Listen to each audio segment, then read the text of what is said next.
നീലാംബരി. രചന നീലാംബരി. അവതരണം Shahul Malayil. Editing Faisal C M Noonjeri. Neelambari ഒരു ഞെട്ടലോടരയിൽ കൈവച്ചു പോയി. എന്താ എന്താ നില? ഏലസ് നഷ്ടായോ? പറൂട്ടി, ഏലസ് നഷ്ടായോ എന്ന്? ഏയ് ഇല്ലല്ലോ അമ്മ, അതവിടെ തന്നെ ഉണ്ടല്ലോ. ഭദ്ര നെഞ്ചിൽ കൈവച്ചൊന്ന് വിശ്വസിച്ചു. ഒരിക്കലും നഷ്ടപ്പെടുത്തരുതേ മോളെ. ചരട് പൊട്ടിപ്പോയ അമ്മയോട് പറഞ്ഞാൽ മതി. അമ്മ അമ്പലത്തിൽ പോകുമ്പോൾ പുതിയത് ജപിച്ചേരാം. പക്ഷേ ഏലസ് അത് വല്യാമ്പൂരി നിറച്ചതാ. ഈ തറവാട്ടിൽ ജീവിക്കുന്നിടത്തോളം കാലം അത് അരയിലുണ്ടാവണം, കേട്ടല്ലോ. അത് നഷ്ടമായി എന്താ ഉണ്ടാവുക? അപ്പോഴേക്കും നടന്ന് അവർ ഉമ്മറത്തെത്തിയിരുന്നു. ഉമ്മറപ്പടിയിൽ കാല് കയറ്റി വെച്ച് ചാരുപടിയിൽ കൈകുത്തി അവളെ നോക്കി നിൽക്കുന്നവനെ കാണുകെ നീലാംബരിയിൽ ഒരു വിറയലുണ്ടായി. മുകുന്ദൻ അവളെ അടിമുടിയൊന്ന് നോക്കി. ഭദ്രയുടെ മറപറ്റി മെല്ലെ നടന്നു വരുന്ന നീലാംബരിയുടെ ശരീരത്തിലൂടെ മുകുന്ദന്റെ കണ്ണുകൾ പാഞ്ഞു നടന്നു. ഓരോ കാഴ്ചയിലും പെണ്ണിന്റെ സൗന്ദര്യം കൂടി വരുന്ന പോലെയാണ് അയാൾക്ക് തോന്നിയത്. ദിവസവും കണ്ടിരുന്നവളിപ്പോൾ 2-3 മാസമായി നേരെ ചൊവ്വയൊന്ന് കണ്ടിട്ട്. ഭദ്രയുടെ പുറകെ ഉമ്മറത്തേക്ക് കയറാൻ പോയ അവളുടെ ദേഹത്തേക്കൊന്ന് ചാഞ്ഞു വന്ന് മുകുന്ദൻ. അവൾ വേഗം തന്നെ അകത്തേക്ക് കയറി ഗോവണി ലക്ഷ്യമാക്കി ഓടി. മുറിയിൽ കയറി വാതിലടച്ച് കുറ്റിയിട്ട് അവിടെ തന്നെ ചാരി നിന്ന് കിതച്ചു അവൾ. മുകുന്ദൻ അടുത്തേക്ക് ചാഞ്ഞതും ആഞ്ഞു ശ്വസിച്ചതും ഒരു ദുസ്വപ്നം കണക്കി അവളുടെ മനസ്സിൽ തെളിഞ്ഞു വന്നു. മനസ്സിനെ ബാധിച്ച സമ്മർദ്ദത്തിന്റെ ഫലമെന്നോണം കുറെ കാഴ്ചകൾ അവൾ അടച്ചുപിടിച്ച കണ്ണുകൾക്കുള്ളിലൂടെ ഓടി മറഞ്ഞുകൊണ്ടിരുന്നു. അവസാനം കാർമേഘങ്ങളുടെ ഇരുളിനാൽ മൂടപ്പെട്ട ആ ഓഫീസ് മുറി അവളുടെ മനസ്സിലേക്ക് കടന്നു വന്നു.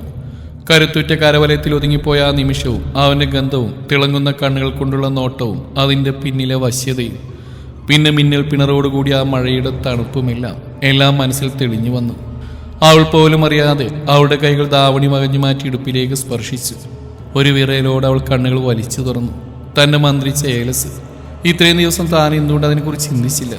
ഏലസ് നഷ്ടപ്പെട്ടാൽ തനിക്കിവിടെ എന്തെങ്കിലും സംഭവിക്കുമോ? അങ്ങനെ പലതരത്തിലുള്ള ഉത്തരമില്ലാത്ത ചോദ്യങ്ങൾ അവളിലുണ്ടായി. കിരണിനെ കൂടാതെ ഒറ്റയ്ക്ക് ഫ്ലാറ്റിലേക്ക് എത്തിയതാണ് ഞാൻ. ഒന്ന് ഫ്രഷായി ബ്ലാക്ക് കളർ ടീഷർട്ടും ഗ്രേ കളർ ട്രാക്ക് പാൻറ്റും ധരിച്ചു അവൻ.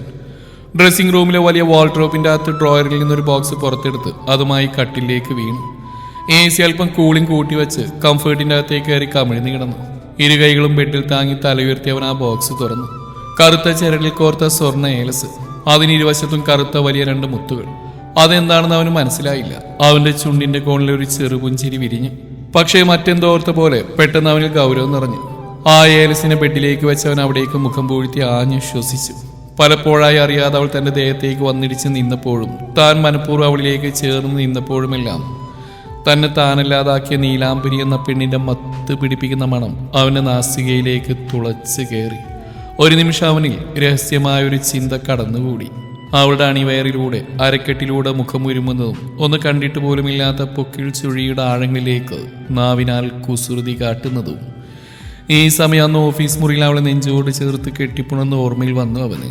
അവൾ മുഖമുയർത്തി തന്നെ നോക്കിയ നോട്ടവും ആ നോട്ടത്തിലെ വല്ലാത്ത ഭാവവും അവന്റെ മുമ്പിൽ തെളിഞ്ഞു വന്നു.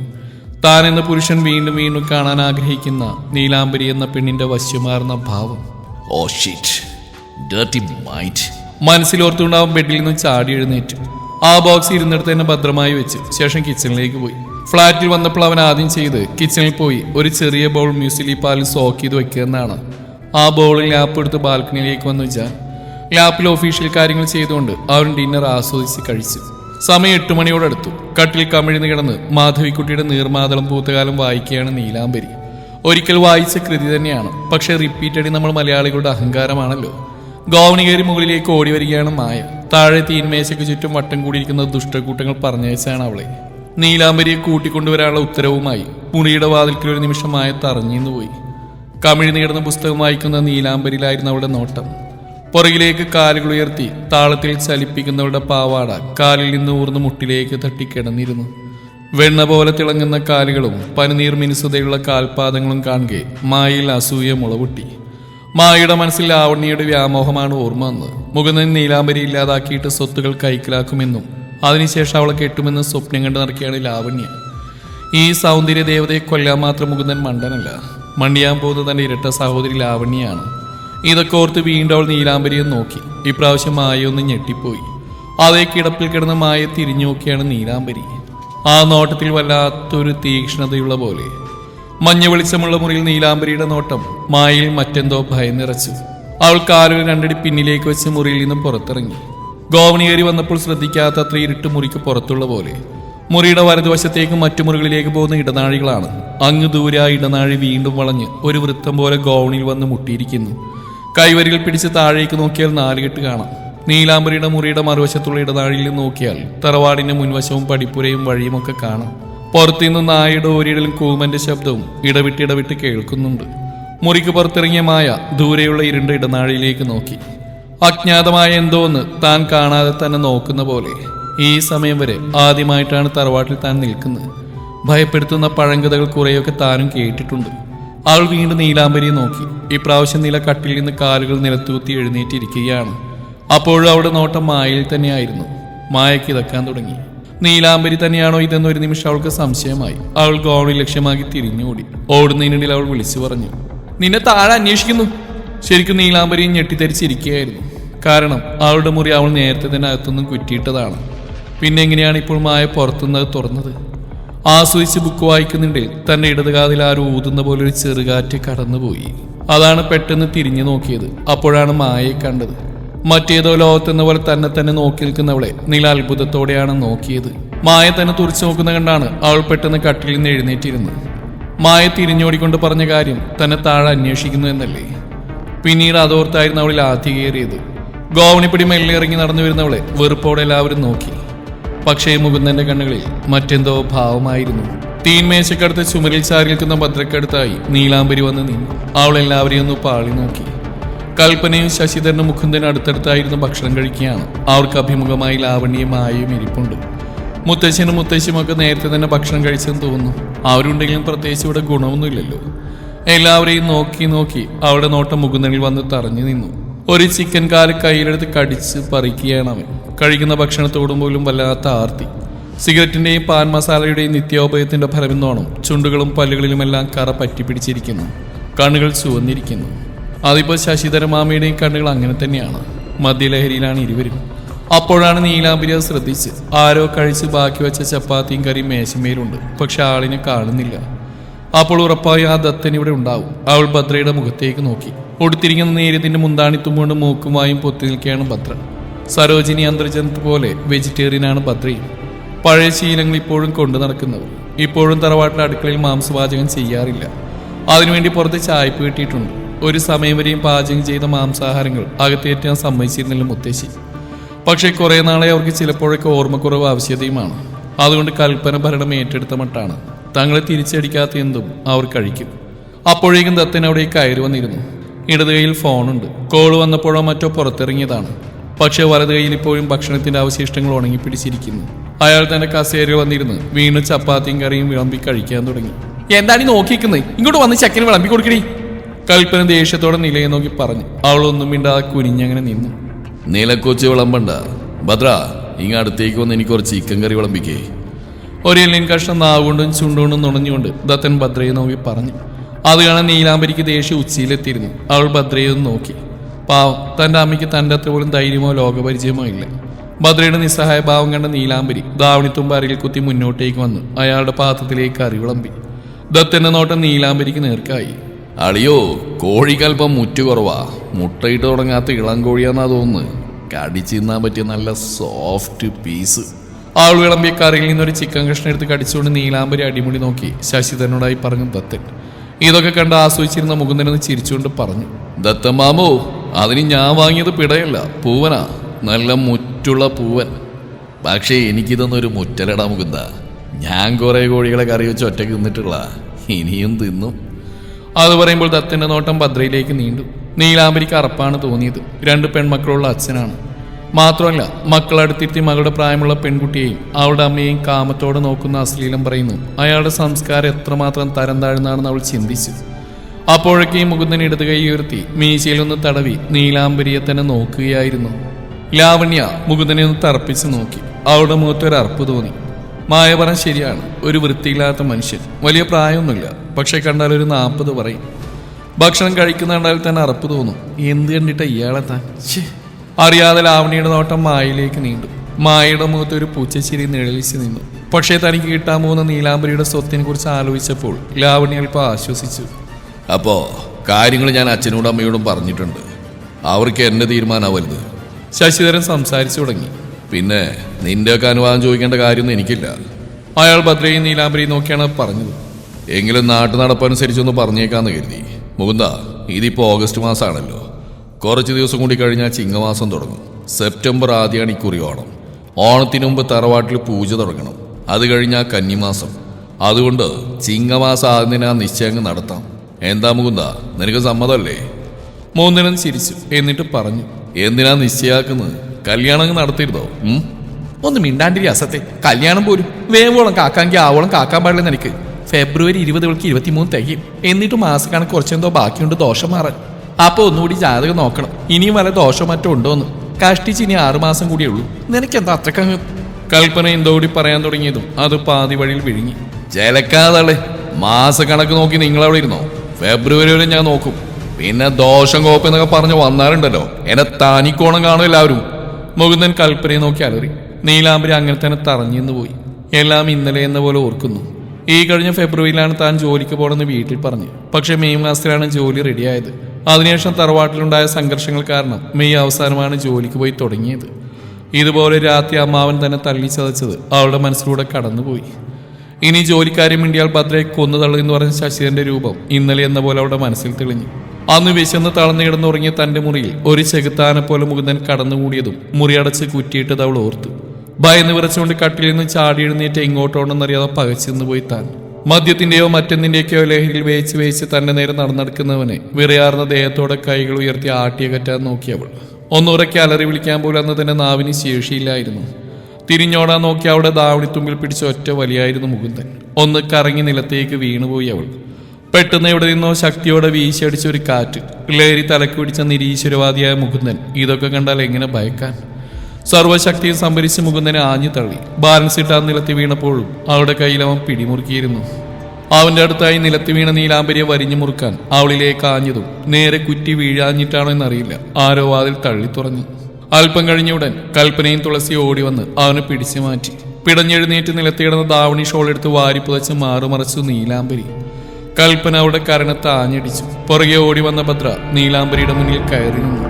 ഒരുമ്പെട്ടോളെ, ഇഷ്ടമല്ല എന്ന് പറഞ്ഞെടുത്തിട്ട് ഇവനെ മുറിക്കറ്റെന്ന് എനിക്ക് ഇഷ്ടായിരുന്നടി. അമ്പടി, ഇതായിരുന്നല്ലേ നിന്റെ മനസ്സിലിരിപ്പ്? തള്ളെ പോലെ പിഴക്ക ഒരുമ്പെട്ടോളെ. എന്റെ മോനെ വശീകരിച്ച് മുറി കയറ്റിയ ഇല്ലം കഴിയുമ്പോ അവന്റെ ജീവൻ പോകുന്ന നിനക്കറിയാലോ. അയ്യോ, എന്റെ കുഞ്ഞ് നിലത്ത് കിടക്കുന്ന കണ്ടില്ലേ? ഞാനൊന്ന് വൈകിരുന്നെങ്കിൽ ഇവളെന്റെ മോനെ വല്ലതും ചെയ്തേനെ. ഈ ജാതകദോഷക്കാരി കുടുംബം മുടിപ്പിക്കും, എന്റെ ചെക്കനെ കൊല്ലിക്കും. കൽപ്പന അലമുറയിട്ടുകൊണ്ടിരുന്നു. ദൈവദോഷം പറയത് കൽപ്പനെ. നിലക്കൊച്ചി ഇന്നേ ദിവസം ഈ മുറി വിട്ട് പുറത്തിറങ്ങിയിട്ടില്ല. എന്തിന്? ദാഹിച്ച വെള്ളം കുടിച്ചിട്ടില്ല. മുറിയിൽ ഒച്ചയും ബഹളം നിങ്ങളെല്ലാം കേട്ടതല്ലേ? തുളസി സങ്കടത്തോടെ കൽപ്പനയോട് പറഞ്ഞു. അപ്പോഴേക്കും തൊട്ടുമുന്നിൽ നടന്നാലോചിച്ച് ഭയത്തോടെ തന്റെ മകളെ മാറോടണച്ച് പിടിച്ചു ഭദ്ര. നീലാംബരിയുടെ ഏങ്ങലുകൾ മാത്രം അവിടെ അവശേഷിച്ചു. തുളസി, വേലക്കാരിയുടെ സ്ഥാനത്തിക്കണം. എന്നെ ഉണ്ടാക്കാൻ വേണ്ട, ചവിട്ടി പുറത്താക്കാൻ എനിക്കറിയാം. പഴയ ബന്ധമൊന്നും ഞാൻ നോക്കില്ല. അപ്പോഴേക്കും ശശിധരനും മുത്തശ്ശനോടേക്ക് വന്നിരുന്നു. അവർ മുകുന്ദനെ താങ്ങിയെടുത്ത് ഗോവണി ഇറങ്ങുമ്പോഴും മുകുന്ദന്റെ നാവ് നീലാംബരിക്കായി ശബ്ദിച്ചുകൊണ്ടിരുന്നു. എടുത്തോളാം, നീ എന്നെയാ ഓടിയാ എവിടെ വരെ ഓടുന്നേ? എന്നെ നിലത്തോളിയിട്ട് നിന്നെ ഞാൻ എന്റെ കൈകളിട്ട് പിഴപ്പിക്കും. എന്റെ ശരീരം ആസ്വദിക്കാനുള്ള നിന്നെ കൊല്ല ഞാൻ ഉടനെ തന്നെ. ലഹരിയുടെ പിടിയിൽ കുഴഞ്ഞുപോയ നാവാൽ പുലമ്പുന്നവനെ ശശിധരൻ ശകാരിച്ചു. മതിയടാ, അടക്ക് നിന്റെ നാവ്. പിറ്റേ ദിവസം തന്നെ ജോലിക്ക് പോയിക്കൊള്ളാൻ നീലാംബരിക്ക് അനുവാദവും കിട്ടി. ഇന്ന് രാവിലെ കൽപ്പന വിളിച്ച് പറയുമ്പോഴാണ് അവൾ അറിയുന്നത് തന്റെ ജാതകദോഷം കാരണം മകന്റെ ആയുസ് നഷ്ടപ്പെട്ടാലോ എന്നുള്ള ഭയമാണ് തന്നെ നാട് കടത്തിയെന്ന്. ഡീ, ഏവൻ ആലോചിച്ച് നിൽക്കുവാടി. കൽപ്പനയുടെ ആക്രോശം കേട്ടാണ് അവൾക്ക് പരിസരബോധം ഉണ്ടായത്. പറഞ്ഞു കേട്ടല്ലോ നീ, നിശ്ചയത്തിന് ഇനി അധികം നാളില്ല. നീലാംബരി ഒരിക്കൽ കൂടി തർപ്പിച്ചു നോക്കി കൽപ്പന ശശിധരനോടായി പറഞ്ഞു. ഏറിയ ഒരാഴ്ച നിശ്ചയം ഈ തറവാടിൽ വെച്ച് നടത്തിയാൽ മതി. നമുക്ക് ആരെയും വിളിക്കേണ്ട ശശിയേട്ടാ. പിന്നെ ഇവൾ അതുവരെ ജോലിക്ക് വിടണ്ട, നിശ്ചയം കഴിഞ്ഞിട്ട് വിട്ടാൽ മതി. ശശിധരൻ അമർത്തിമൂളി സമ്മതിച്ചു. നീലാംബരി വിഷമത്തോടെ ഭദ്രയെ നോക്കി. ഭദ്ര ആകെ വിഷമിച്ച് നിൽപ്പാണ്. എങ്കിലും ധൈര്യം സംഭരിച്ച് അവർ ശശിധരനോട് സംസാരിച്ചു. ഏട്ടാ, ഒരാഴ്ച സമയമുണ്ടല്ലോ. അവൾ പോയിട്ട് നിശ്ചയത്തിന് 2 ദിവസം മുമ്പ് വരും. ജോലി കയറി കുറച്ച് മാസമല്ലേ ആയുള്ളൂ. ഇപ്പൊ തന്നെ കുറെ അവധിയെടുത്തു അവള്. ശശിധരൻ ഭദ്രയെ തുറച്ചു നോക്കി. ഇവള് സമ്പാദിച്ചുകൊണ്ട് വന്നിട്ട് വേണമല്ലോ തറവാട് കഴിയാൻ. മതിയാക്കിക്കോ ജോലിയും കൂലിയൊക്കെ. നിനക്കൊക്കെ അകത്ത് വിയർക്കാതിരുന്ന് തിന്നാനുള്ളത് ഞാൻ ചോര നീരാക്കി സമ്പാദിച്ച് മാസാമാസം കൊടുക്കാറുണ്ട് കളവന്റെ കയ്യില്. നിനക്ക് സംബന്ധം ഉണ്ടാക്കാഞ്ഞിട്ട് സ്വത്തിന്റെ പകുതിയിൽ കൂടുതൽ എഴുതി വെച്ച അങ്ങനെ നിന്റെ പേരില് എനിക്ക് കിട്ടിയതോ കുറെ വയലും 10 ഏക്കർ റബ്ബറും മാത്രം. എല്ലാം വിൽക്കേണ്ടി വന്നു എനിക്ക്. അയാൾ ഏതോ ഓർമ്മയിലെന്ന പോലെ പല്ലിറുമി കൊണ്ട് തുടർന്നു. ഭദ്രയോട് ഒരു കാര്യം കൂടി പറയാം. വിവാഹത്തിന് ഇനി അധികം താമസമില്ല. അതുകൊണ്ട് താലികെട്ടിന്റെ പിറ്റേന്ന് നിന്റെ പേരുള്ള നീലാംബരിയുടെയും മുകുന്ദന്റെയും പേരിലാക്കണം, മനസ്സിലായോ? ഞാൻ എന്ത് വേണേലും ചെയ്യാം ഏട്ടാ. എൻ്റേതല്ല, എൻ്റെ മകളുടെ തന്നെയാണ്. അതെല്ലാം ഞാൻ അവൾക്ക് കൊടുത്തോളാം. പക്ഷെ ഇപ്പോൾ അവൾ ആ ജോലിക്ക് പോയിക്കോട്ടെ ഏട്ടാ. അരുതെന്ന് മാത്രം പറയരുത്. അതിനെ അയാളൊന്ന് ഇരുത്തി മൂളി. വല്ലാത്ത ആശ്വാസത്തോടെ നീലാംബരി ഭദ്രയെ നോക്കി. എന്നാ പിന്നെ പൊക്കോട്ടെ ശശിയേട്ടാ. ചിലപ്പോൾ ചെക്കനുള്ള പണ്ടത്തെ പോലെ മുറിയിൽ കയറ്റും. എല്ലാം തള്ള പറഞ്ഞു പഠിപ്പിച്ചു കൊടുത്താവും. അല്ലെങ്കിലും അമ്മയുടെ അല്ലേ മോള്. ജന്മനാ ചില വാസനകൾ കിട്ടാണ്ടിരിക്കില്ല. കൽപ്പന ദേഷ്യവും പുച്ഛവും കലർന്ന ഭാവത്തിൽ ഇരുവരെയും നോക്കിക്കൊണ്ട് ശശിധരനോടായി പറഞ്ഞ ശേഷം തുളസിയോടായി ചോദിച്ചു, നീ എന്ത് നോക്കിക്കുവാ? ബാക്കി വന്ന കറികളൊക്കെ പാത്രത്തിലാക്കിയെങ്കിൽ ഇങ്ങോട്ട് എടുക്ക്, ഞങ്ങൾ ഇറങ്ങാൻ പോവാ. തുളസി അടുക്കളയിലേക്ക് നടക്കുമ്പോൾ മനസ്സിലായി ഓർത്തു, ദുഷ്ടക്കൂട്ടങ്ങൾ ഇവിടെ ഇനി ആൾക്കാരുള്ള കണ്ടൂടെ? സ്വന്തം വയറ് നിറഞ്ഞാൽ മതിയല്ലോ. ഇവറ്റകളുടെ ഇടയിലേക്കാ പൂ പോലത്തെ നിലക്കൊച്ചിനെ പറഞ്ഞേക്കുന്നു. എല്ലാവരും ഉമ്മറത്തേക്ക് ഇറങ്ങി. ജംഗ്ഷനിൽ നിന്ന് ഓട്ടോ വിളിച്ചിട്ടുണ്ട്. അതിനായി കാത്തിരിക്കുകയാണ് എല്ലാവരും. മുകുന്ദൻ കാവിനടുത്തേക്ക് പോയി നിന്ന് ഷർട്ടിന്റെ പോക്കറ്റിൽ നിന്നൊരു പാക്കറ്റ് സിഗരറ്റ് കയ്യിലെടുത്തു. അതിൽ നിന്നൊരെണ്ണം ചുണ്ടിൽ വെച്ച് തീപ്പെട്ടി ഉരച്ച് തീ പിടിപ്പിച്ചു. കാവിനടുത്തുനിന്ന് ഇങ്ങോട്ട് പോരും മുകുന്ദ, ഭയം തീരെ ഇല്ലാണ്ടായോ നിനക്ക്? കൽപ്പന അല്പം ഒച്ചത്തിൽ വിളിച്ചു പറഞ്ഞു. നീണ്ട പൂമുഖത്തെ ചാരുവഴിയുടെ ഒരറ്റത്ത് ചുമരിനോട് ചേർന്നിരുന്ന നീലാംബരി തനിക്കിനി രക്ഷയിൽ നിന്ന് അവൾക്ക് മനസ്സിലായി. തന്റെ ജീവിതത്തിലെ അവസാന നാളുകളിലൂടെയാണ് ഇനിയുള്ള തന്റെ ഓരോ ദിവസം കടന്നുപോകാൻ പോകുന്നത്. കഷ്ടിച്ച 6 മാസം മാത്രം. വൈകി വന്ന ചില സന്തോഷങ്ങൾ അവളിലേക്ക് ഓടിയെത്തി. അതിൽ കാവ്യമൊത്തുള്ള സന്തോഷ നിമിഷങ്ങളും കിരണമൊത്തുള്ള തമാശകളും തന്റെ ഓഫീസും വിക്രം സാറും പിന്നെ തന്റെ ഉള്ളിൽ എവിടെയോ ഒരു റിവോൾവിംഗ് ചെയറിട്ട് അതിലിരുന്ന് തന്നെ തുറച്ചു നോക്കുന്ന 2 വെള്ളാരം കണ്ണുകളും അയാളുടെ സുഗന്ധവും. അവളുടെ ചുണ്ടിൽ വേദനയുള്ള ഒരു പുഞ്ചിരി വിരിഞ്ഞു. ചാരുവടിയുടെ താഴെ മുറ്റത്തിനോട് ചേർന്ന് നീളമുള്ള പടിയിലായി ഫോണിൽ കണ്ണു നട്ടിരിക്കുകയാണ് ലാവണ്യയും മായയും. പെട്ടെന്ന് തനിക്ക് പരിചയമുള്ള ഒരാളുടെ ശബ്ദം കേട്ടാണ് നീലാംബരി താഴേക്ക് നോക്കിയത്. ലാവണ്യയും മായയും ആർത്തിയോടെ കാണുന്ന ആരുടെ വീഡിയോ ആണ്? അവൾ ഒരിക്കൽ കൂടി നോക്കി. നാദ് കൺവെൻഷൻ സെന്ററിൽ സ്റ്റേജിലിരിക്കുന്ന ആൾക്കാരെ കണ്ടതും അവളിലൊരു വിറയലുണ്ടായി. ദൈവമേ, ശിവനാഥ് സാറ്, കിരൺ, ജാൻ, പിന്നെ മറ്റാരോ ഒരാളും. ജാൻ സാർ എന്തോ ദേഷ്യത്തിൽ പറയുന്നുണ്ട്. ഇതെപ്പോ നടന്ന? അന്നത്തെ ഫംഗ്ഷൻ ന്യൂസിൽ ലൈവ് ഉണ്ടായിരുന്നു എന്ന് കാവ്യ പറഞ്ഞവൾക്ക് ഓർമ്മ വന്നു. മായ വീണ്ടും സ്ക്രോൾ ചെയ്ത് പോവുകയാണ്. ജാന്റെ കുറെ വീഡിയോകൾ സ്ലോ മോഷനിൽ നടന്നു പോകുന്ന കാറിൽ നിന്ന് ഇറങ്ങി വരുന്നൊക്കെയുണ്ട്. ഓ, കണ്ടിട്ട് സഹിക്കുന്നില്ല മായ. ഇത്രക്ക് ലുക്കിൽ പടച്ചു വിട്ടല്ലോ ദൈവമേ ഇയാളെ നീ. എവൾക്ക് വിധിച്ചാണോ എന്തോ? ഒന്ന് കാണാൻ പറ്റിയിരുന്നെങ്കിൽ അല്ലേ? സത്യം ലാവണ്യ, വെറുതെ ആ ഓഫീസിന്റെ പുറത്തെങ്ങാനും പോയി നിൽക്കാന്ന് വിചാരിച്ച എറണാകുളം വരെ എന്ത് കാരണം പറഞ്ഞു പോവും. ഇരുവരും നിമിഷം ഒരുമിച്ച് നീലാംബരിയെ തിരിഞ്ഞു നോക്കി. രണ്ടുപേരുടെയും സംസാരം കേട്ട് നീലാംബരി പെട്ടെന്ന് പകച്ചുപോയി. പടിപ്പുരക്ക് പുറത്ത് ഓട്ടോ വന്നിന്നും പോവാൻ തയ്യാറായി നിന്നവർ എല്ലാവരും അങ്ങോട്ടേക്ക് നടന്നു. നീലാംബരി അവിടെ തന്നെ എഴുന്നേറ്റ് നിന്നേയുള്ളൂ. തുളസി വലിയൊരു സഞ്ചി ഓട്ടോയിലേക്ക് വെച്ചു കൊടുത്തു. മുകുന്ദൻ പോവാൻ നിൽക്കുന്ന കണ്ടപ്പോൾ നീലാംബരി ഒന്നും ഭയന്നു. പക്ഷെ പുറത്തയാളുടെ ബൈക്ക് കണ്ടപ്പോൾ സമാധാനമായി. ഓട്ടോ പോയതും നീലാംബരി വേഗം അകത്തേക്ക് കയറി. മുകുന്ദൻ ബൈക്കിൽ കയറിപ്പോയെന്ന് ഉറപ്പുവരുത്തിയതിനു ശേഷമാണ് മുകളിലേക്ക് പോകാനായി അവൾ ഗോവണിന്റെ അടുക്കിലേക്ക് പോയത്. തുളസി ഭക്ഷണം കഴിക്കാൻ വിളിച്ചെങ്കിലും വൈകുന്നേരം ലേറ്റായി ഫുഡ് കഴിച്ചുകൊണ്ട് വിശപ്പില്ലെന്ന് പറഞ്ഞ അവൾ മുകളിലേക്ക് ഓടി. മുറിയിലെത്തിയതും വാതിലടച്ച് കുറ്റിയിട്ട് ഫോൺ കയ്യിലെടുത്ത് കട്ടിലേക്ക് കിടന്നു. ചാർജ് കുറവാണെങ്കിലും അവളുടെ കണ്ണുകൾ മറ്റെന്തോ കാണാനായി ഫോണിൽ തറഞ്ഞിരുന്നു. യൂട്യൂബ് ഓപ്പൺ ചെയ്ത ഒരു നിമിഷം അവൾ സംശയിച്ചു. ഒടുവിൽ നാദ പാരൽസ് എന്ന് ടൈപ്പ് ചെയ്ത് സെർച്ച് ചെയ്തു. പ്രതീക്ഷ എന്തോ കണ്ട പോലെ അവൾ പുഞ്ചിരിച്ചു. ഫ്ലാറ്റിലെ ബാൽക്കണിയിൽ ദൂരേക്ക് നോക്കിയിരിക്കുകയാണ് ജാൻ. ഇക്കുറി കയ്യിൽ ഫോണോ ലാപ്പോ ഒന്നുമില്ല. പകരം ഗ്ലാസ്സിൽ ബാക്കി അല്പം വോഡ്ക മാത്രം. 2 സീറ്റർ സ്വിംഗ് ചെയറിൽ ചമ്രം പടിഞ്ഞിരുന്നുകൊണ്ട് വോഡ്ക ഗ്ലാസിനെ ചുറ്റിക്കുകയാണ്.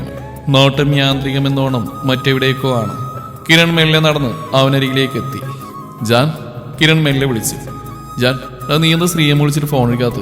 എന്നോട് പിണക്കാണ് ഇപ്പോഴും. ജാൻ മുഖം മറുവശത്തേക്ക് തിരിച്ച് ചുണ്ടിൻ്റെ ഒരു വശം പല്ലിനാൽ ചെറുതായി കടിച്ചുകൊണ്ടിരുന്നവൻ. ജാൻ, നിനക്ക് നിലയോട് എന്താണ്? Do you love her? പെട്ടെന്നായിരുന്നു കിരണിന്റെ ആ ചോദ്യം. ജാൻ അല്പം അമ്പരപ്പോടെ അവനെ നോക്കി. തുടരും ഈ കഥയുടെ ബാക്കി ഭാഗം നാളെ ഇതേ സമയം.